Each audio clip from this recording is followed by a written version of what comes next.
Trinidad and Tobago's leader shocked and embarrassed by diplomats' blunder at the OAS.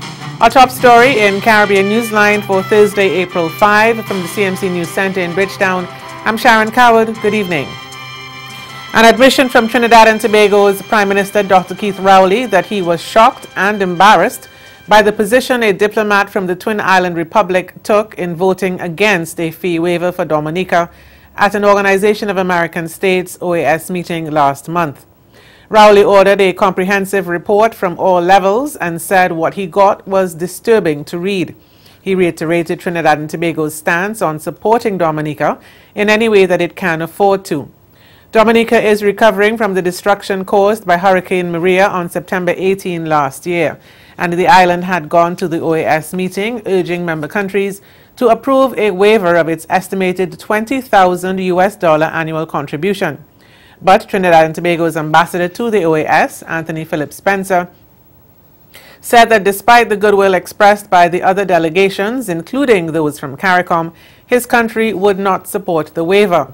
He added that Port of Spain would instead consider supporting either deferral of payments or the implementation of a payment plan.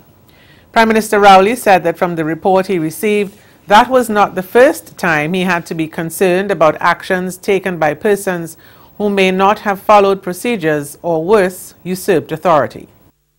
It would be surprising to me, as it has been, that any person could claim not to know the level of empathy and commitment that the government of Trinidad and Tobago has made on behalf of the people of Trinidad and Tobago, specific to Dominica and its horrendous circumstances that they were coping with. Particularly office holders whose job it is to portray our country abroad, and those at home who support those who are abroad. It is surprising to me that there could be any person who didn't know what our position was. However, in the operations of the international business, there are structures and steps usually conducted in meetings, and there are lines of communication. And those lines of communications are clear and well established. So when I heard that Trinidad and Tobago had taken a position in opposition to the request of Dominica, it came as a shock to me, and I immediately inquired to find out how could this be and who was directing that policy, because clearly that was a change of policy that required an input from the political directorate. The Prime Minister read parts of reports from various officers which pointed to what could have led to the decision of the ambassador to vote no, but he stopped short of saying whether any action would be taken against those involved. Instead, Rowley has opted to send all reports he has received on the matter to retired diplomat Christopher Thomas. His job now is to identify how something like this could have happened and how to prevent it from happening again. A judge in the United States has found no wrongdoing by Trinidad and Tobago's National Security Minister Edmund Dillon, who had been accused of elder financial abuse, exploitation, and fraud. Dillon had been traveling to the U.S. to attend court hearings for the past 7 months, with U.S. civil court documents alleging that he attempted to defraud an elderly incapacitated man, Neville Piper, of his money and his Manhattan, New York condo last year. On Wednesday, the judge in the case ordered that the matter be sealed after she lamented the negative publicity. We get more in this TV6 News reports. A court official told TV6 News as far as he knew the matter had concluded. Legal sources confirmed that both parties had reached an out-of-court settlement, and this was effectually while they met with Judge Vestacion. In a statement released by National Security Minister Edmund Dillon, he said the matter with his friend Neville Piper had been resolved. Dillon said the matter was heard behind closed doors and that Judge Vestacion ordered that the record of the proceeding be sealed and restricted and all parties not to make public statements on the matter, and stressed there was no finding of wrongdoing against Minister Dillon. Dillon emerged from the court flanked by a relative, friends, and his attorney. Dillon didn't comment on the case, but seemed a bit perturbed as he left. Right from because you're going to just put it that you're hiding from. Mr. Dillon, I'm not doing that. Dillon had earlier told this journalist in the courtroom that he did not want pictures of his family and said this was only about him. He even said that he was alive and thankful. Neville Piper's niece Esther Nichols left the court a few minutes later and had little to say about what transpired.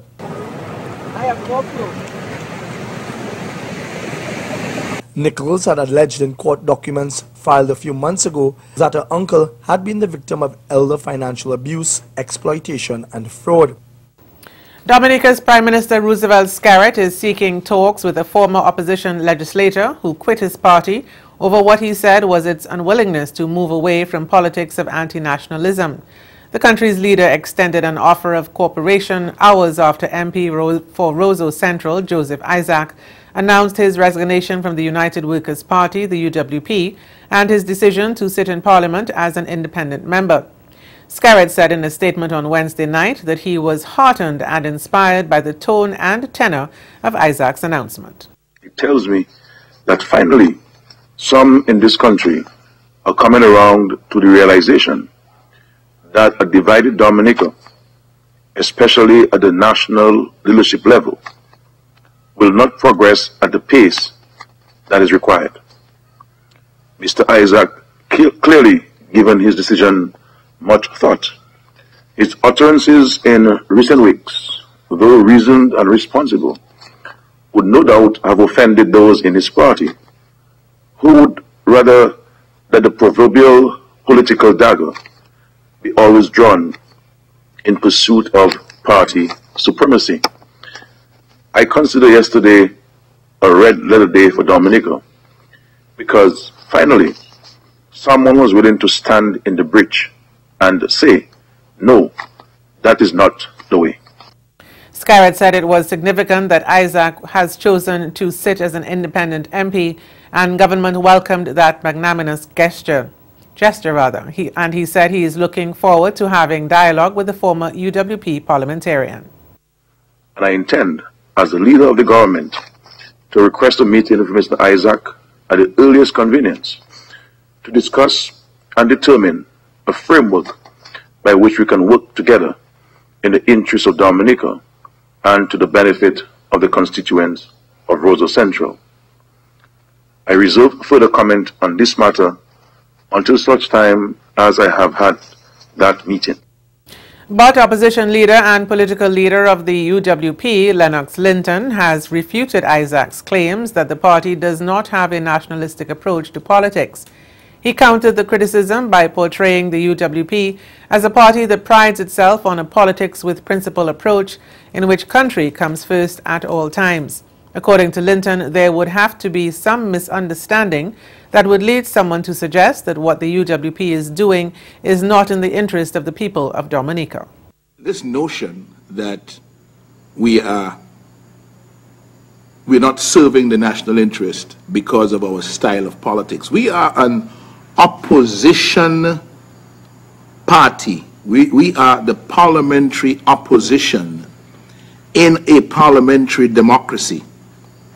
And that means that we have a duty and a responsibility to oppose the things that we in conscience find to be wrong with the way that the government is going about the stewardship of the country. That is a role, that is a sacred responsibility under the Constitution. To not to jump out and praise every morning, every day, but to look critically at what the government is doing that is not in the national interest and to advocate on it, to comment on it, and to insist that better be done for the people of Dominica. That is the role of opposition. And so when it is suggested that you can be a parliamentary opposition in a parliamentary democracy that does not oppose or should not oppose but should only be praising what the government does, then clearly there's a misunderstanding of the role, and we need to put that in perspective. Linton said he considered Isaac a friend and his right-hand man and was therefore a little hurt by his decision. But he thanked his former colleague for his membership in the UWP and for his years of service. While it was a bit of a surprise, the action has been taken, and now we must move on. In moving on, I have thanked the Honorable Joseph Isaac on behalf of the members of the National Executive, the members of the General Council, the members and supporters of the United Workers' Party around the country. I have thanked him for his years of service and membership in the party. I have thanked him for the trials and tribulations, the struggles, the difficulties he had to endure as a member of the party, and especially as the parliamentary representative for the Roseau constituency in the parliament for the past 3 years, just over 3 years, and to wish him well in his future endeavors. Coming up in Caribbean Newsline, a manhunt on for 4 men who escaped from a police lockup in Jamaica. Details when we come back. Stay with us. Kick back, relax, enjoy the view, the boats, the scenery amidst epic parties, entertainment and nightlife. Antigua Sailing Week. Experience 7 days of non-stop bliss. Chase the race daily by land or up close by sea as the crews compete for glory. Then, when night falls, the harbor ignites. Antigua Sailing Week, April 28th to May 4th, 2018. Antigua and Barbuda. The beach is just the beginning.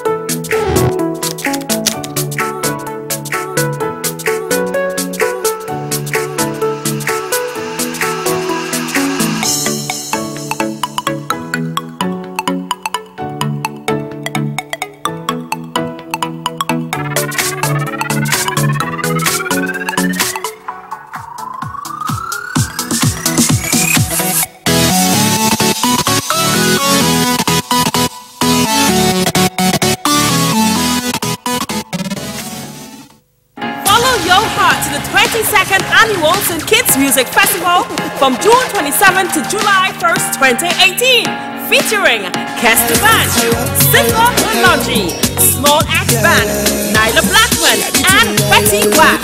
Also, Patti LaBelle, Dijon, New Vibes International, Rhythm of the Beat, and Wayne Wonder.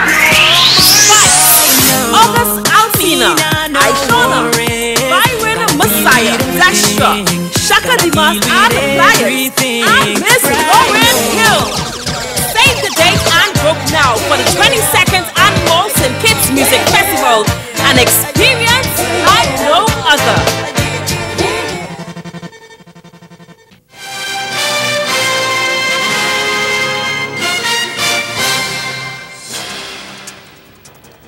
Police in Jamaica have launched a manhunt for 4 prisoners who escaped from a police lockup in the northern parish of Trelawney. O'Neill Demetrius, Mario Morrison, Trevon Lawson, and Adrian Stewart escaped on Wednesday night. They were charged with various offences, including murder, shooting with intent, and simple larceny. It's reported that shortly after 10 p.m. during routine checks, police officers discovered that the cell the men had been held in was empty. The 4 apparently cut their way through a metal pipe and then escaped through a vent. Commissioner of Police Major General Anthony Anderson has instructed the Inspectorate of the Constabulary to investigate the breakout and to provide a preliminary report within 24 hours. The 2 main parties in Guyana's A Partnership for National Unity APNU government say they will contest local government elections in November as a single entity. Chairman of the Alliance for Change, Kemraj Ramjatan, said that while his party and the People's National Congress have had their disagreements since coming together to contest the 2015 general elections, those differences have been resolved. He said they now have to thrash out some issues related to candidacy and other matters as they prepare for the local government elections later this year. The Barbados-based Caribbean Tourism Organization has signed an agreement with blockchain technology company BIT Incorporated to facilitate the implementation of more efficient payment processes for tourism-related products and services. Under the Memorandum of Understanding, the fintech company's digital wallet and merchant applications will be promoted to help foster broader economic participation in community-based tourism and related sectors. Both the CTO and BIT anticipate that by leveraging digital currency, the Caribbean region could become a more integrated economy in terms of the ease of doing business for visitors who move through multiple regional destinations. CTO Secretary General Hugh Riley said blockchain financial services have the potential to advance the objectives of specific programs and activities within the tourism sector. And the tourism organization therefore has a responsibility on behalf of its members to fully explore those possibilities.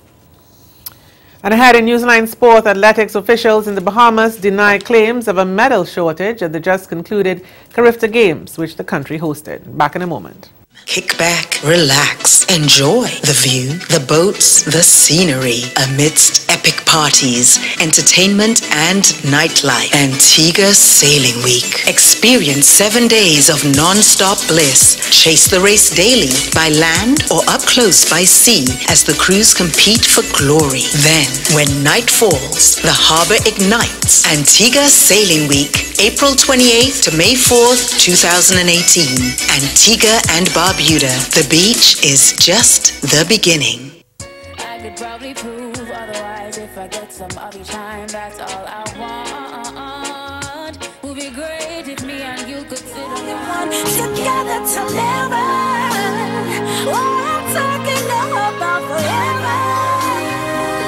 Just secure for love forever. Can't take it off my brain. Look like you do ballet. Yeah, hold tight when you tiptoe. Follow your heart to the 22nd Annual St. Kitts Music Festival from June 27 to July 1st, 2018. Featuring Kestevan, Sifa Longi, Small Axe Band, Nyla Blackman, and Betty Wack. Also, Patti LaBelle, Dijon, New Vibes International, Rhythm of the Beat, and Wayne Wonder. August Alcina, Aishona, Byron Messiah, Dasha, Shaka Dimas, and Flyers, and Miss Lauren Hill. Save the date and book now for the 22nd Annual St. Kitts Music Festival, an experience like no other.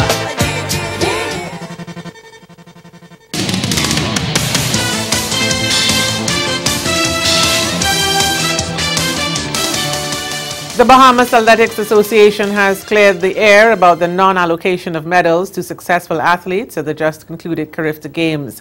According to reports, several Bahamian athletes were forced to give up their medals to other Caribbean athletes because there were not enough available.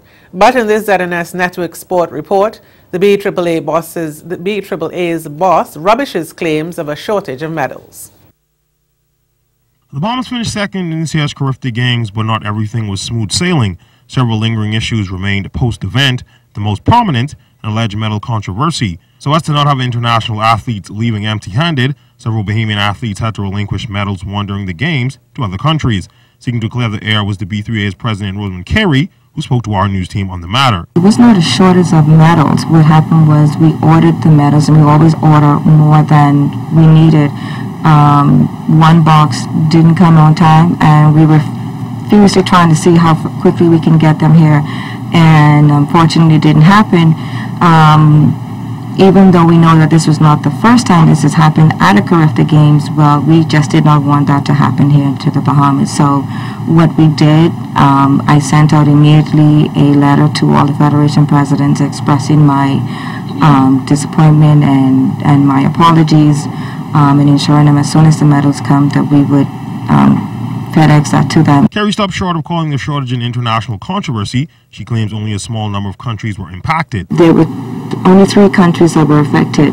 That would be Bahamas, Trinidad, and Jamaica.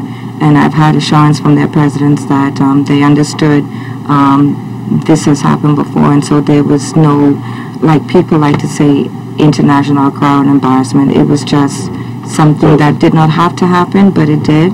And they gave us their insurance that they understood that it was not intentional and it was not something that could have been avoided. Meanwhile, Bermuda heaped praises on its team's performance despite going home with only a bronze medal won by Sakari, famous in the under-20 girls high jump. We learned in this report from Earl Baisden that the country had another reason to celebrate. Minister of Social Development and Sports, Michael Weeks, arrived back on the island last evening and congratulated Bermuda's Carifta Games team, telling parents, "We are very proud of them, and nothing helps more than seeing our family here. We take our hats off to our parents and friends and family, to the coaches, but more importantly, we take our hats off to the excellent work of our athletes. I was there to witness the events, and each of our athletes represented Bermuda proudly." President of the Bermuda National Athletic Association, Donna Rayner, commented on the winning bid to host the Carifta Games 2020 in Bermuda. We were very excited to win the bid. It was very tough. Myself and Mia were at the Congress, and believe me, that was a very, very difficult morning. We had one team, Guyana, who stepped up on the day and said that they wanted to put in a bid for 2020. They gave this passionate statement of why they think they should win the bid, even though they hadn't gone through the correct process.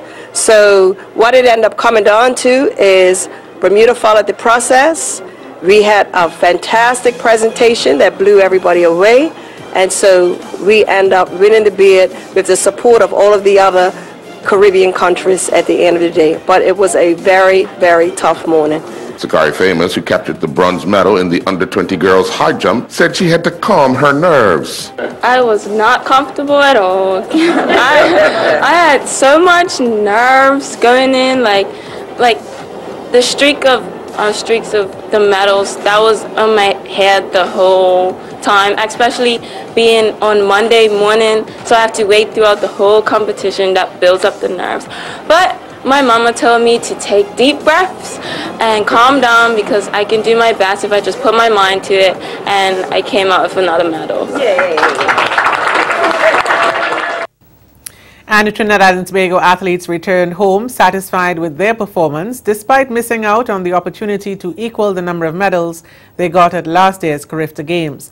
Ruskin Mark of C Sport has that story.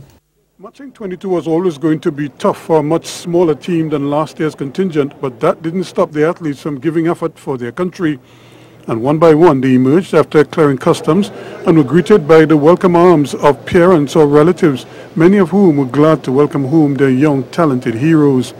TNT ended with 17 medals overall, 4 of them gold, 6 silver and 7 bronze, one of which went to the baby of the bunch in Point Fortin's Natasha Fox. It felt extremely amazing to represent Trinidad and Tobago, knowing that I'm the youngest on the team.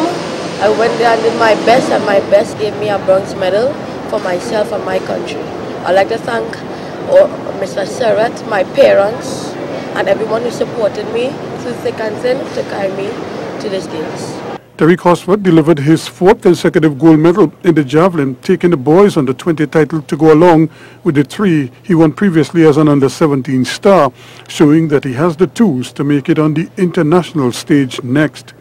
He was part of a huge Tobago contingent that bolstered the national team, which is loaded with promise for the future.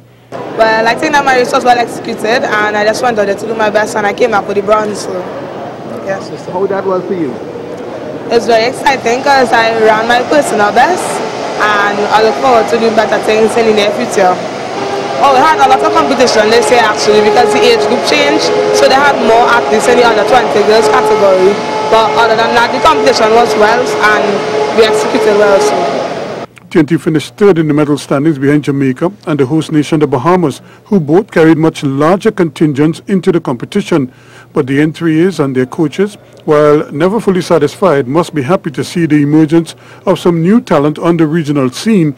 And given that 1 or 2 key names were missing, all goes well for TNT. our downfall was that we didn't have the support, you know, and like the Jamaicans, even though they wasn't home, they had the support of the crowd, and I feel that is what got us caught up. And if we get a little boost with the crowd self, we'll do much better. A clear indication that there is always room for improvement and that 12th man is always crucial, even for the young emerging stars who like to be supported when they compete. Bermuda's Flora Duffy powered away in the final run leg to win the women's triathlon on the opening morning of competition at the 2018 Commonwealth Games. The world #1 women's triathlete entered the contest as the raging hot favorite and lived up to her billing, beating England's Jessica Lamont and Canadian Joanna Brown for the gold medal. The 30-year-old Duffy, a two-time world champion, hadn't won a medal in 2 previous trips to a Commonwealth Games or her 3 starts at an Olympics, and she was determined to put things right this time. Duffy went stroke for stroke with Lamont in the ocean swim and pedal for pedal in the bike race over the first 2 legs, but she produced the 3rd quickest time over the 5-kilometer run leg to put distance between herself and the English woman to clinch the gold. Barbados retained the regional under-15 title on Wednesday after an impressive 98 from Mavendra Dindal failed to inspire Guyana, who lost by 4 wickets in the deciding match. Chasing 207 for victory, the Barbadians reached their target with 14 balls remaining at the Kensington Cricket Ground in the final round of matches. MVP Jaden Leacock hit the top score of 47 and shared successive half-century stands at the top of the order with fellow opener Jacob Bethel, who retired ill on 20, and Nimar Bolden with 42 to put the Barbadians on track for victory. Earlier, Dindal was the rock upon which Guyana built their total 206 for 9 and 50 overs after they chose to bat in the top-of-the-table decider. The Barbadians completed the tournament with 26.2 points, 1.7 more than the Guyanese. In the other matches, Windward's Islands finished in 4th position, even though they toppled 3rd-place host Jamaica by 5 wickets at Sabina Park, and a similar fate befell Leeward Islands as they finished at the bottom of the table, although they edged Trinidad and Tobago by 5 runs at Melbourne Oval. And that's the sport. We'll be right back. Stay with us.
Our top stories as we go. Trinidad and Tobago's Prime Minister shocked and embarrassed by a diplomat's vote against a fee waiver for Dominica at the OAS.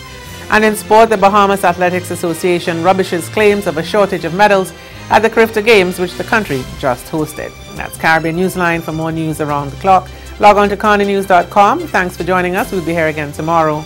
Good night.